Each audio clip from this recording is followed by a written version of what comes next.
आज हमारे सामने एक किताब की समीक्षा है जिसका जो टॉपिक है वो थोड़ा सेंसिटिव तो है, लेकिन शायद आज के समय में सबसे जरूरी भी है। हाँ। किताब का नाम है सुसाइड देयर इज अ वे और इसे लिखा है कौशिक जेठवा ने। अब जाहिर है ऐसा टाइटल देखकर कोई भी एक पल के लिए रुक जाएगा। बिल्कुल, शायद थोड़ा असहज भी महसूस करे। हाँ, और शायद यही वो पहली दीवार है जिसे किताब तोड़ने की कोशिश करती है। मतलब समीक्षा का सार यही है कि किताब का नाम भले ही थोड़ा चौंकाने वाला लगे, लेकिन इसका इरादा डराना नहीं है, बल्कि उस मुश्किल विषय पर एक बहुत जरूरी बातचीत शुरू करना है। ये एक अंधेरी सुरंग के बारे में नहीं है, बल्कि उस सुरंग के आखिर में जो रोशनी है उसके बारे में है। तो आज की हमारी जो ये चर्चा है वो सिर्फ इस किताब की समीक्षा पर नहीं होगी, बल्कि हम ये समझने की कोशिश करेंगे कि ये किताब जीवन की उन चुनौतियों से निपटने के लिए कौन से प्रैक्टिकल तरीके सुझाती है, जिन पर अक्सर बात करने से भी लोग कतराते हैं। हाँ बिल्कुल। चलिए इस विषय की परतों को खोलते हैं और देखते हैं कि उम्मीद और समाधान का ये रास्ता आखिर है क्या। देखिए, इसमें जो सबसे पहली और दिलचस्प बात सामने आती है वो है इस किताब का नजरिया। ओके। ये उन लोगों को लेक्चर देने की कोशिश नहीं करती जो संघर्ष कर रहे हैं। इसके बजाय ये उनकी मानसिक स्थिति को, उनके अकेलेपन को, उनकी जो इमोशनल थकान है उसको समझने और आप कह सकते हैं वैलिडेट करने की कोशिश करती है। हाँ, ये बहुत जरूरी फर्क है, क्योंकि अक्सर लोग सलाह देना शुरू कर देते हैं, मजबूत बनो, पॉजिटिव सोचो। एग्जैक्टली। लेकिन जब कोई इंसान गहरे दर्द में होता है तो ऐसी सलाहें काम नहीं करती, बल्कि और अकेला महसूस कराती हैं। सही बात। तो ये किताब सिर्फ भावनाओं को समझकर रुक जाती है या फिर? नहीं, यही तो इसकी खूबी है। ये सिर्फ सहानुभूति पर नहीं रुकती। समीक्षा के मुताबिक लेखक भावनाओं को स्वीकार करने के तुरंत बाद समाधान पर फोकस करते हैं। अच्छा। और ये समाधान किसी एक जादुई फॉर्मूले पर नहीं, बल्कि 4 मजबूत सिद्धांतों पर आधारित हैं। ये एक तरह से किताब की नींव है। ओके, तो क्या है वो 4 सिद्धांत? पहला सिद्धांत है हर समस्या का हल होता है। अब ये सुनने में एक बहुत सामान्य सी बात लग सकती है, एक कहावत जैसी। हाँ बिल्कुल, बल्कि अगर कोई बहुत परेशान है तो उसे ये सुनकर शायद गुस्सा भी आ सकता है कि कहना आसान है तुम मेरी जगह नहीं हो। बहुत अच्छा सवाल है। समीक्षा इस बात पर जोर देती है कि किताब इसे एक दावे की तरह पेश नहीं करती, बल्कि एक संभावना की तरह। ये कहती है कि हल हमेशा आसान या तुरंत मिलने वाला नहीं होता, लेकिन उसका अस्तित्व होता है। और ये पहला सिद्धांत सीधे तीसरे सिद्धांत से जुड़ता है, जो है मदद मांगना कमजोरी नहीं बल्कि ताकत है। ओह, इंटरेस्टिंग। हाँ, किताब का तर्क ये है कि समस्या का हल इसलिए नहीं दिखता क्योंकि हम उसे अकेले खोजने की कोशिश कर रहे होते हैं। तो हल है का विश्वास तभी मजबूत होता है जब आप मदद मांगने की हिम्मत दिखाते हैं। अच्छा, तो ये सिद्धांत अकेले काम नहीं करते, बल्कि एक दूसरे से कनेक्टेड है। ये दिलचस्प है। तो दूसरा और चौथा सिद्धांत क्या है? दूसरा सिद्धांत है हर दर्द का अंत होता है। ये समय के पहलू को सामने लाता है। जब कोई मानसिक पीड़ा में होता है तो उसे लगता है कि ये हमेशा के लिए है। हाँ, ये फीलिंग इंसान को पंगु बना देती है। बिल्कुल। किताब इस हमेशा के भ्रम को तोड़ने की कोशिश करती है। ये याद दिलाती है कि भावनाएं लहरों की तरह होती हैं। वे आती हैं और जाती हैं। कोई भी भावना स्थायी नहीं होती, चाहे वो कितनी भी इंटेंस क्यों ना हो। सही। और चौथा सिद्धांत, वो शायद सबसे ज्यादा भावनात्मक और जिम्मेदार महसूस कराने वाला है। क्या है वो? सही समय पर सही इंसान किसी की जिंदगी बदल सकता है। ये बात आप देखिए, 2 धारी तलवार जैसी है। कैसे? एक तरफ ये उस व्यक्ति को उम्मीद देती है जो संघर्ष कर रहा है कि कोई उसकी मदद के लिए आ सकता है, लेकिन दूसरी तरफ ये हम सबको एक जिम्मेदारी का एहसास कराती है कि हम भी किसी के लिए वो सही इंसान बन सकते हैं। हाँ, मतलब शायद हमारी छोटी सी कोशिश, किसी से बस ये पूछ लेना कि तुम ठीक हो, किसी की दुनिया बदल सकता है। एग्जैक्टली। तो ये सिर्फ सेल्फ हेल्प नहीं है, ये कम्युनिटी हेल्प की भी बात करेंगे। बिल्कुल।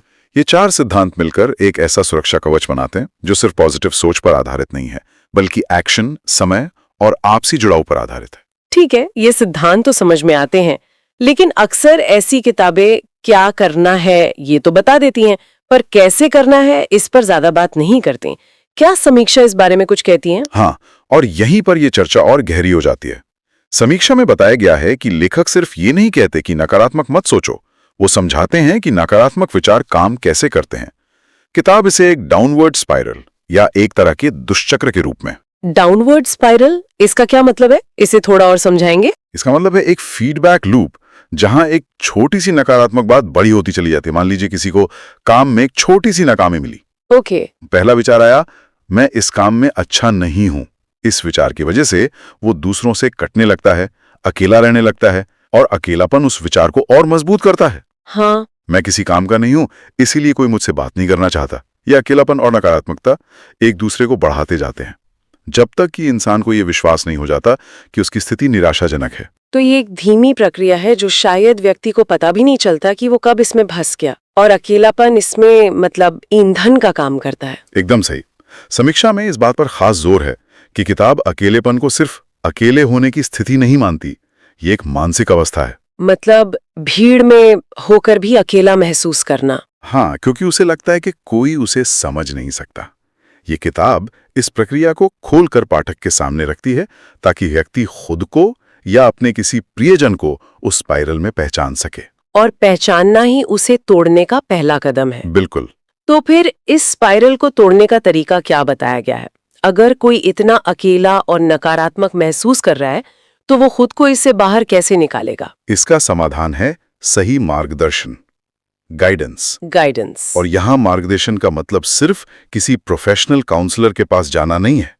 किताब इसका दायरा बहुत बड़ा रखती है। अच्छा। मार्गदर्शन किसी दोस्त से हुई एक ईमानदार बातचीत हो सकती है, परिवार के किसी सदस्य का साथ हो सकता है, या फिर ये किताब खुद भी एक गाइड की भूमिका निभा सकती है। मतलब मुद्दा ये है कि उस नेगेटिव विचारों के बंद लूप को किसी बाहरी, ताजे और सकारात्मक दृष्टिकोण से तोड़ा जाए। हाँ, एक आवाज जो कहे, नहीं, जो तुम सोच रहे हो वो पूरी सच्चाई नहीं है, एक और नजरिया भी है। इसका मतलब ये किताब सिर्फ उन लोगों के लिए नहीं है जो खुद संघर्ष कर रहे हैं, नहीं, बल्कि ये उन दोस्तों और परिवार वालों के लिए भी एक गाइड की तरह है जो मदद तो करना चाहते हैं, पर उन्हें पता नहीं होता कि क्या कहें या क्या करें। ये इसका एक बहुत ही महत्वपूर्ण पहलू है।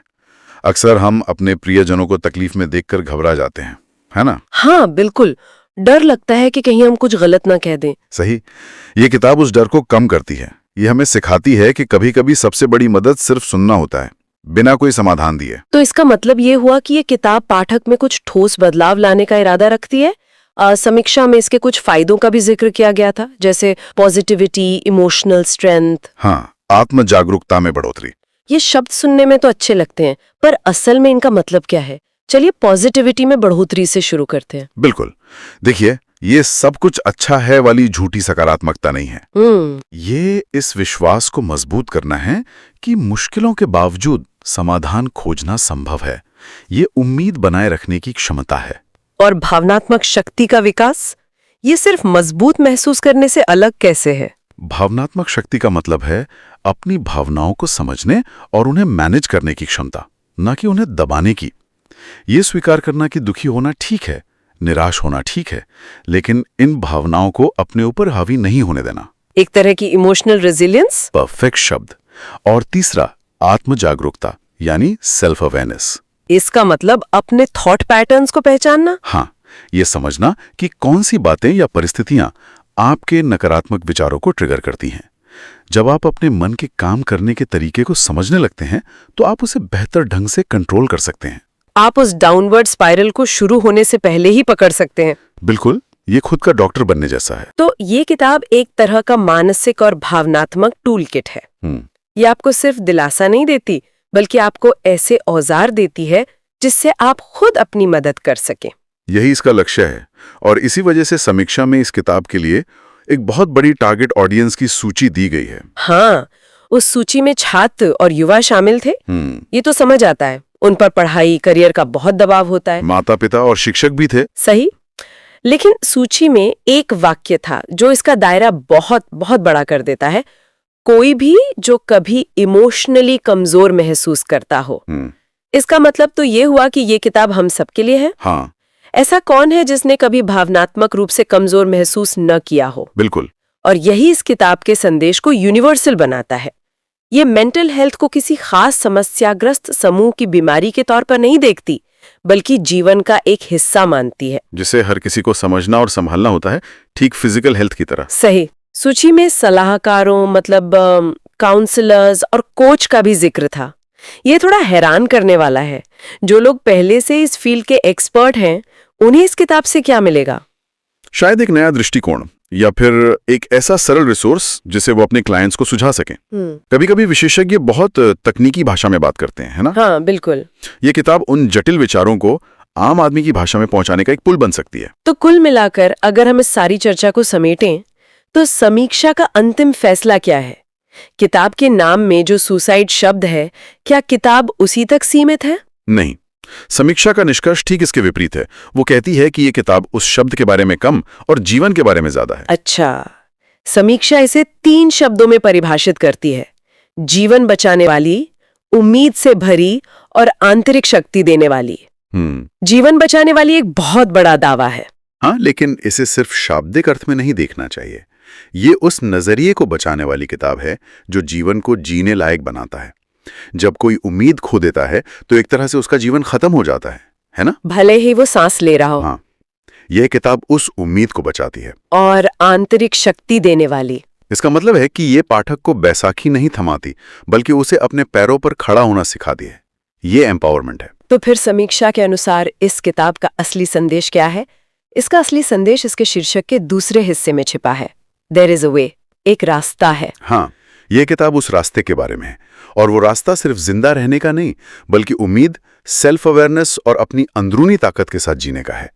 ये एक ऐसी किताब है जो उस चुप्पी को तोड़ती है जिसे समाज ने इस विषय पर थोप रखा है। ये चर्चा वाकई सोचने पर मजबूर करती है कि कैसे सही शब्द और सही मार्गदर्शन किसी की पूरी दुनिया बदल सकते हैं। बिल्कुल, एक किताब जो सिर्फ कागज पर छपे शब्दों का ढेर है, वो किसी के लिए उम्मीद की किरण बन सकती है। हाँ, और ये हमें उस एक पंक्ति पर वापस ले आती है जिस पर हमने पहले बात की थी: सही समय पर सही इंसान जिंदगी बदल सकता है।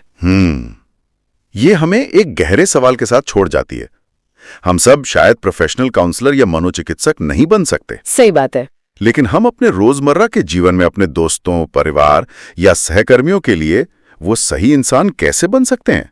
समीक्षा और ये किताब इशारा करती हैं कि शायद इसकी शुरुआत सिर्फ एक काम से होती है: अपनी सलाह देने के बजाय सामने वाले की बात को सच में सुनना, बिना जज किए, बिना समाधान सुझाए, बस पूरी तरह से सुनना। क्या हम ये कर सकते हैं? इस पर विचार किया जा सकता है।